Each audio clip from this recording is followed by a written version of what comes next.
Fathers and Sons.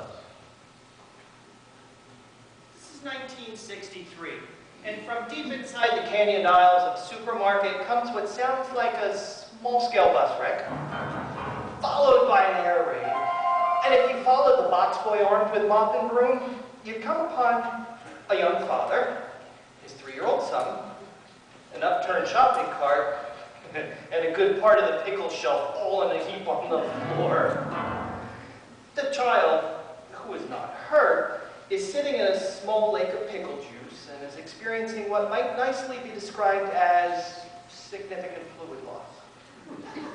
Tears mixed with mucus from a runny nose, mixed with blood from a small forehead abrasion, and mixed with saliva that is drooling from a mouth wide open and making a noise that would drive a dog under a bed.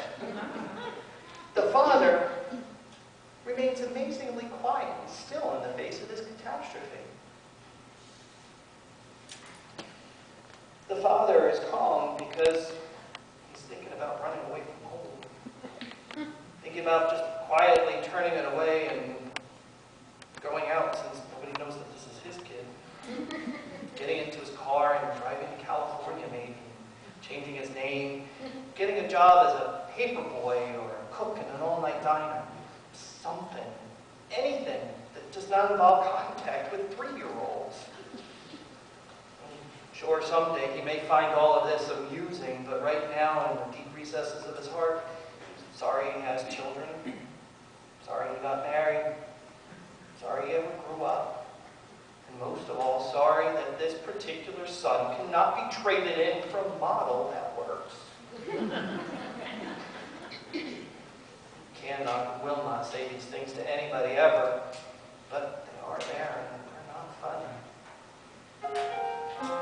Later, he sits in the parking lot holding his sobbing child until he falls asleep and drives home and carries the child up to his crib and tucks him in.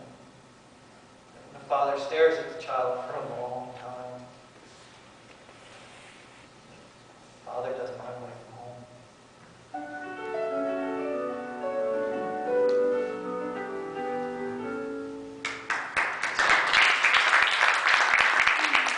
1976. The same father paces in his living room. What's left in his, holding in his hand is what's left of a letter that's been crumpled and uncrumpled again.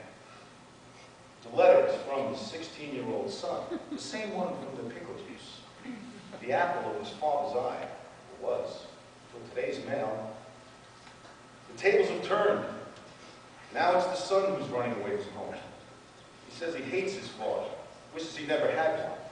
Says his father's a jerk, jackass, a failure as a parent, and finishes up with, "You can kiss my ass and drop dead." Father is screaming in the ceiling, "Why me? Why me? Why me?" Well, the answer is simple. He has a son. The son is 16. Shit happens. You know, someday, some long day from now, he may be able to laugh at even this. But for now, there's only anguish.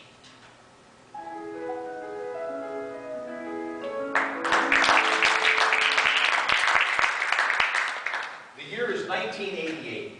Same father, same son, and they're still running. They're out jogging at 6 a.m. Well, the son's 28 now, and he's married, and he has a 3-year-old son of his own.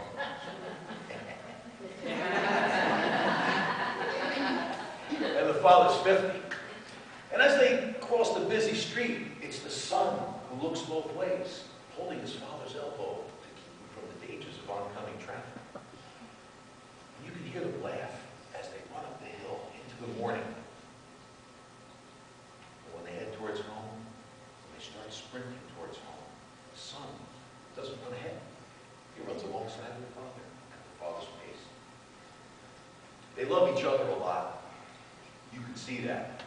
They've been through a lot together. So they work hard to take care of their love. Oh, there will be days. There'll be times when they're mad at each other again. And there will be times when they love each other. Yeah, but one of their favorite stories will always be Once Upon a Time in the Supermarket.